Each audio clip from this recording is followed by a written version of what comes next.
Hi, everyone. Welcome to the Heart of New York show. Today, I have a very special guest. Not only is this person special, he's a good friend, and it's imperative that we get this vital information out to you that we're going to do today because it's important for your kids. I think it's important for the growth of our nation, New York City, everything else. To give you an idea, we're going to discuss the history of the Dewey classroom and why is it important. And Maestro, Joseph Lento, is here today. He's a licensed teacher of orchestra music and school district administration. In 2014, President Obama named him a National Teacher of Arts and Humanities. Joseph also has commendations from President George H.W. Bush, James Earl Carter, George W. Bush. In 1999, he was named New York City Public Schools Bronx County High School Teacher of the Year and Lehman High School Teacher of the Year. In 2016, Joseph received a letter of commendation from Senator Charles Schumer, and it goes on. 2017, Senator Christy Gillibrand proclaimed Joseph a maestro, and cited his work in education as an example of all New York State. Currently, Joseph is teaching music appreciation, development, psychology, and in September will be teaching advanced placement music at the prestigious Maria Regina High School Academy in Hartsdale, New York. Welcome, Maestro. Thank you, Peter.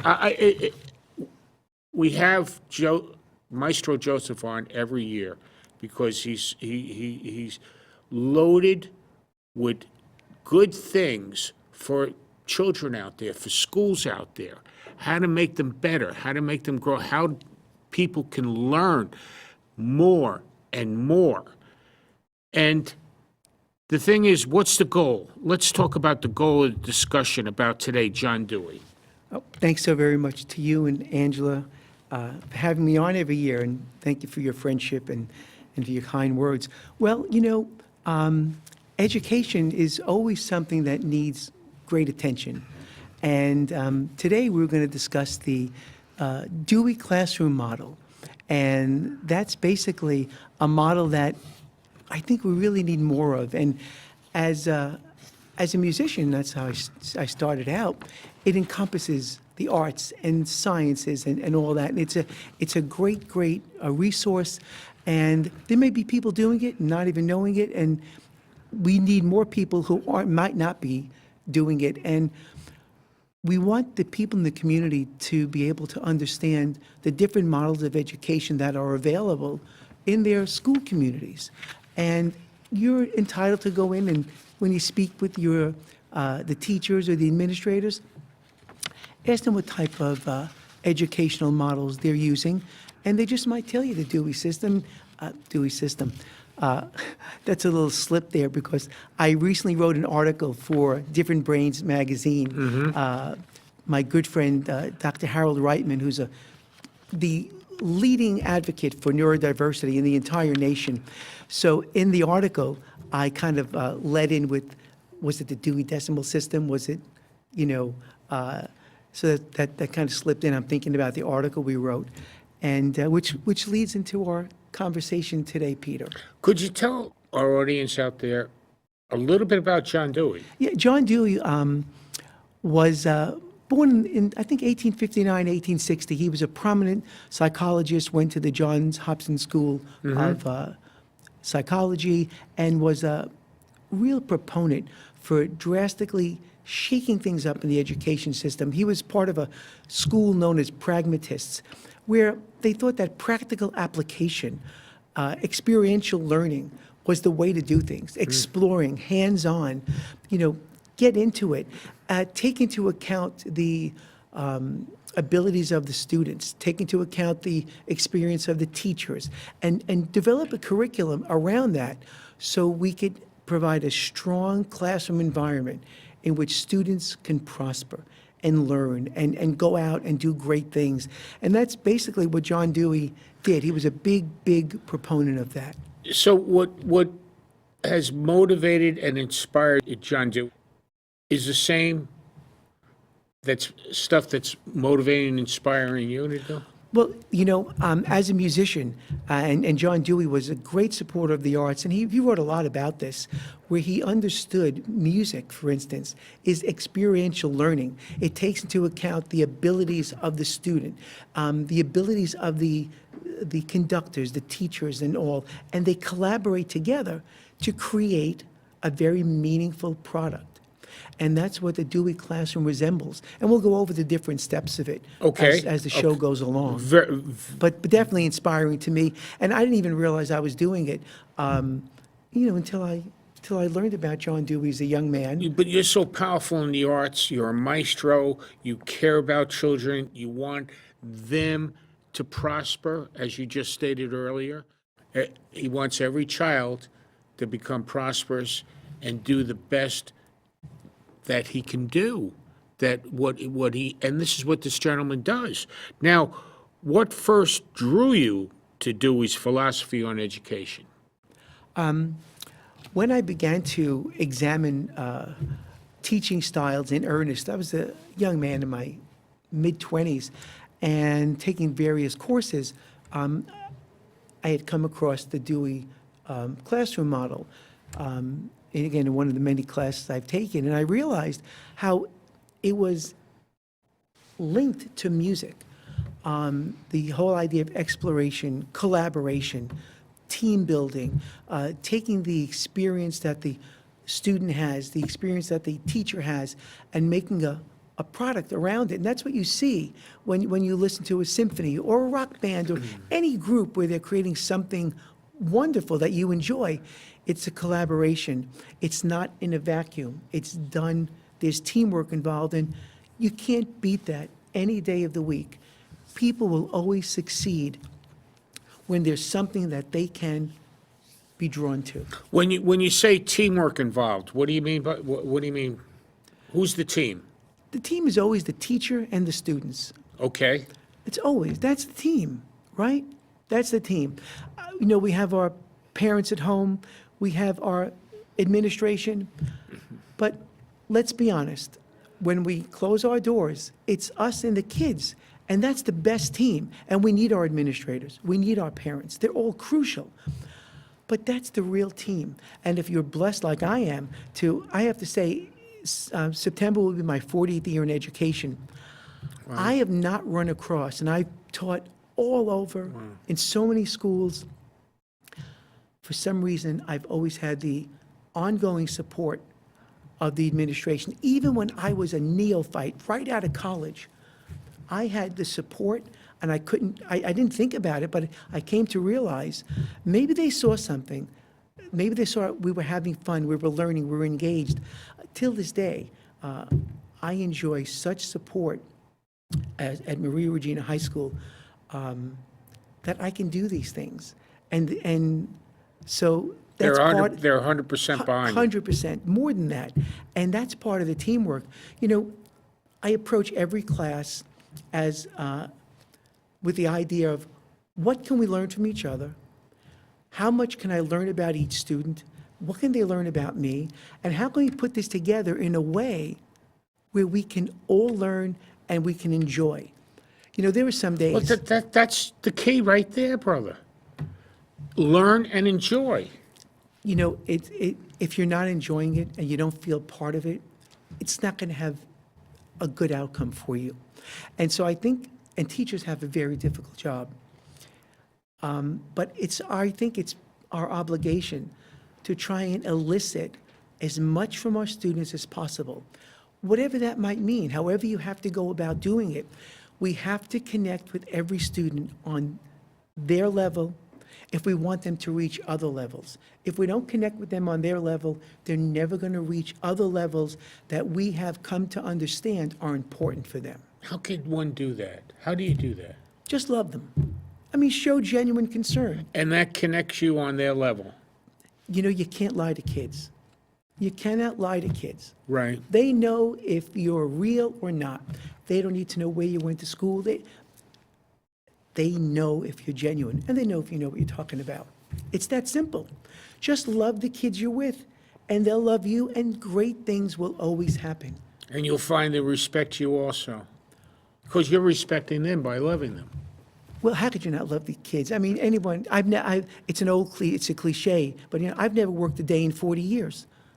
I haven't worked one day in 40 years. That's a Teaching, good, listen, you know? that is amazing because you hear stories about how children react to the teachers in some public schools. And the teachers are horrified. Now, do you think it's because they're not showing the love to the students? Well, that's a very complicated and great question, Peter. There's so many other factors that would come into play. Right. But I would think that there isn't a successful teacher who doesn't have an open heart to their children. That's it's very, very important. And look, we don't have the same personalities, but if you are genuine and the students know you care, they're going to be there. And that's part of the Dewey classroom. That whole team building, collaboration, learning about each other. It's a very complex discussion, which we're going to try and give the highlights of in the time we have. Wow, okay. Are teachers bound to follow a specific type of educational philosophy? And if so, why? Well, we have mandates that come down from the federal government and the state government. We've talked about the way this works on other shows. Right. There is a curriculum that everyone has to follow. No matter if you're in a private school, public school, there's an overarching curriculum. The manner in which they go about that is generally left to the school districts and the individual teachers. Now, that's where our administrators play a crucial role. Are they open to things like the Dewey classroom? Will they walk into a room and see groups of students talking to each other and the teacher in one group and students talking in other groups? Some people would see that as chaos, and some people would see it as structure. So the ones who see it as structure have a much better, in my experienced opinion, on what education should look like. How do you get started?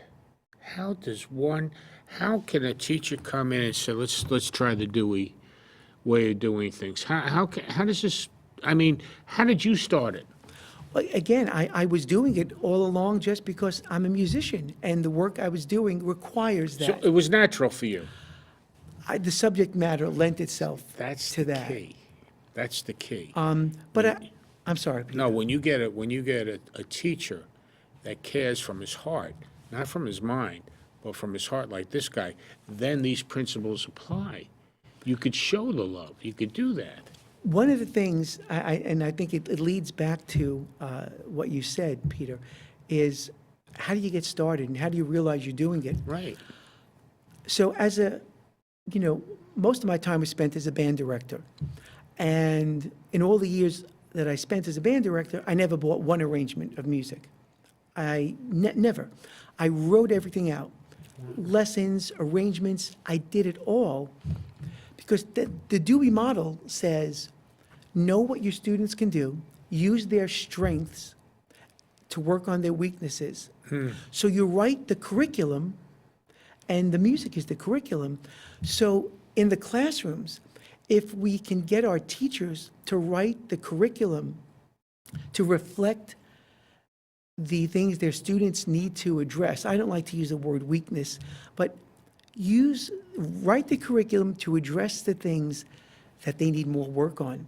So when I would write an arrangement, I know exactly, if there were 100 kids in the band, I knew who needed to work on what, and I would write for them. I'd write the parts out so they could all work on the things to get them to the next level. They didn't know it, but I knew it. You saw in the students in the band which one needs this type of work, that type of, everyone's different, we all know that, but Absolutely. you could spot it out. Yes.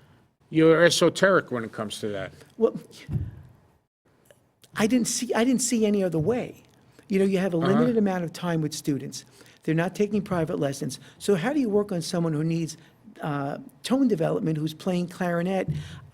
You write parts that develop their tone, but that are interesting and inclusive. You know, when you get these band arrangements, they're usually written first, second, third, fourth. And let's face it, if you're a band director, you know what I'm talking about. A lot of them are boring for the kids.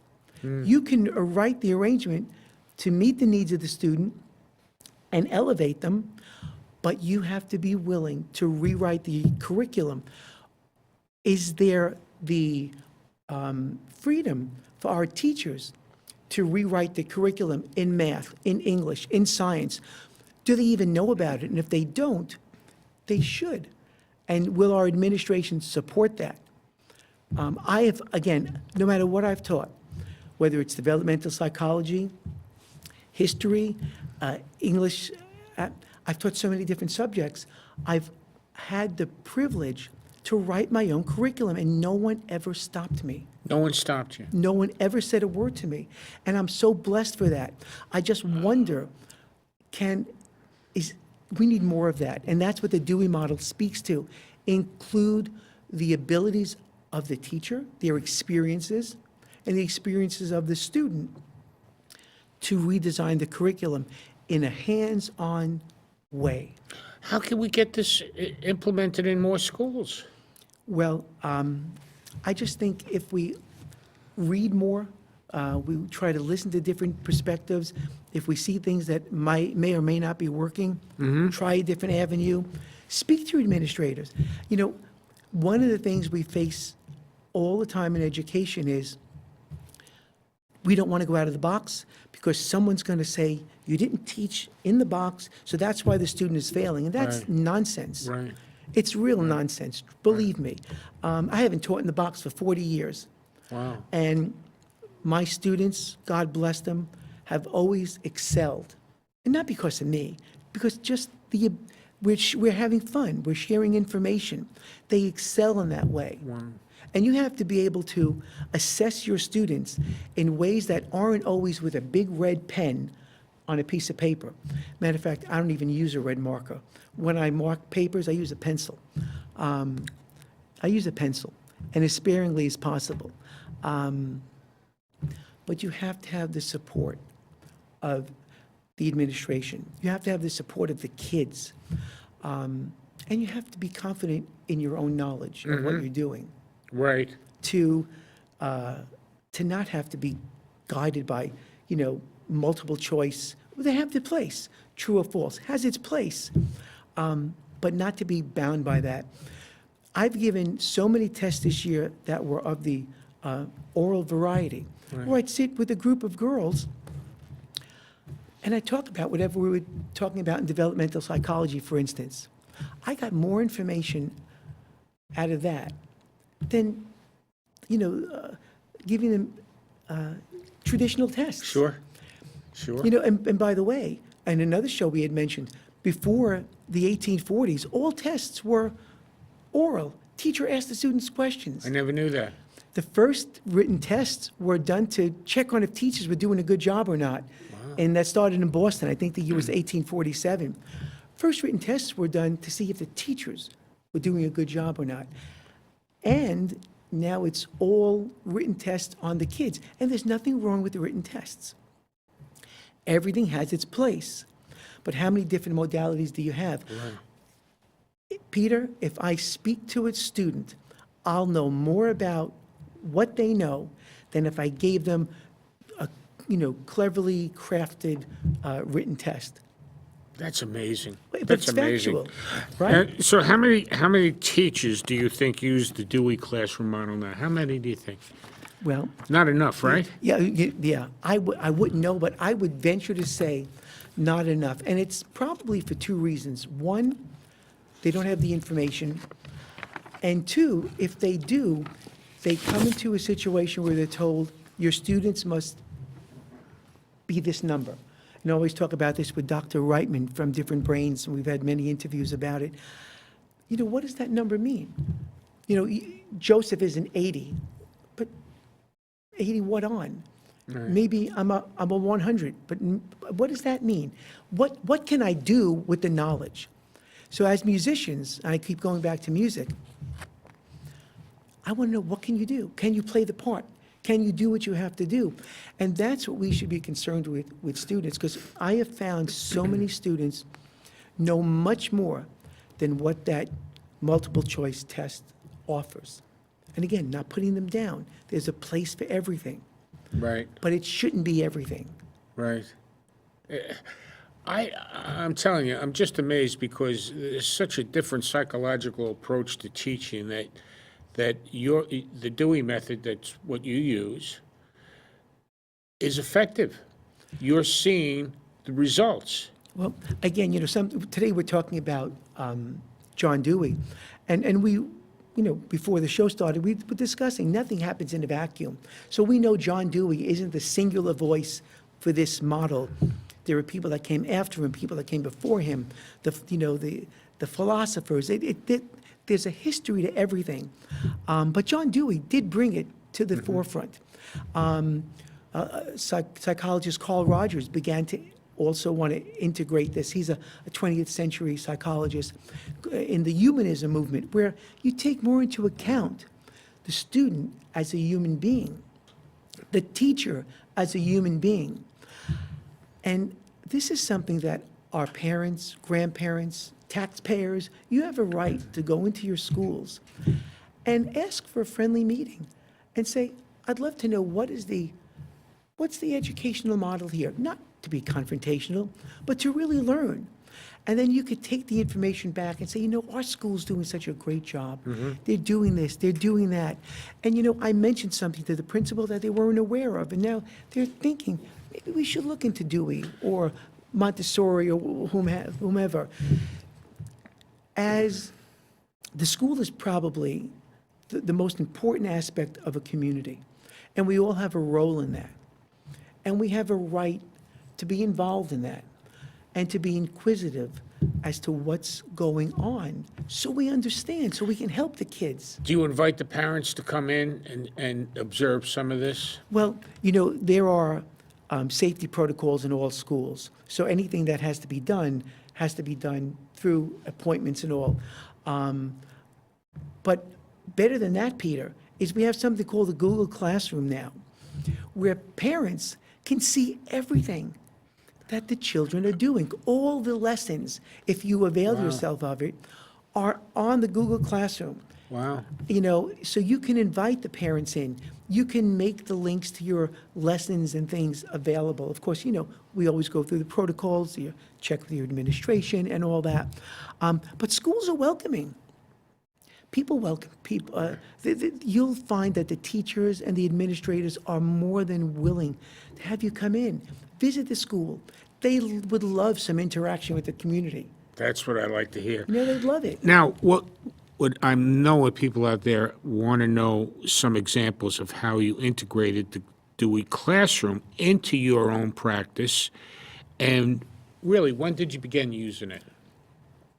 Again, I started out without even realizing it, just through rewriting the curriculum. So I think the most important thing I've done is to really assess the students individually, get to know them, pay close attention to what they're saying and what they're playing, if they're playing an instrument, and assess them that way, and then write the curriculum so they don't even know it's being that what you're presenting to them is in fact for them, to build on certain things.